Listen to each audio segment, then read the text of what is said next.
இந்த 4 பேர் வந்தால் ஒரு நேரம் சோறு போட மாட்டீங்க.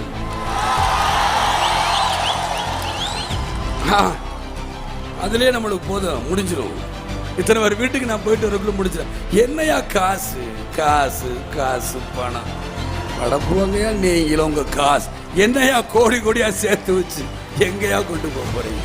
செத்தா கூட அருணாக்குடி அத்து விட்டுட்டு தான் உள்ளத்தி கொண்டு போய் போதைக்கிறான். காசும் கிடையாது, ஒண்ணும் கிடையாது.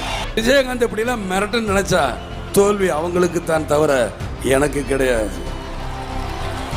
உங்களை மாதிரி நான் காசுக்கு ஆசைப்பட்டு லஞ்சம் வாங்கணும், பெரிய ஓனர்களை பார்க்கணும், பெரிய அதிபர்களை இப்பயே பார்க்கணும் பயம். எனக்கு அந்த பயம் இல்லை. மக்கள்கிட்ட நேரடியாக சொல்லுங்க, என்கிட்ட காசு இல்லை, அவன் கோடி கோடியாக செலவு பண்ணுவான். நீங்கள் ஓட்டு போடுறீங்கன்னா ஓட்டு போடலையா சொல்லுங்க, என்கிட்ட காசு கிடையாது. இப்படிதான் வரப்போறேன். பாராளுமன்றக்கப்ப பத்திரிகையாளர் நண்பர்கள்லாம் கேட்குறாங்க, ஏன் சார் உங்களுக்கு காசு வேணுமே?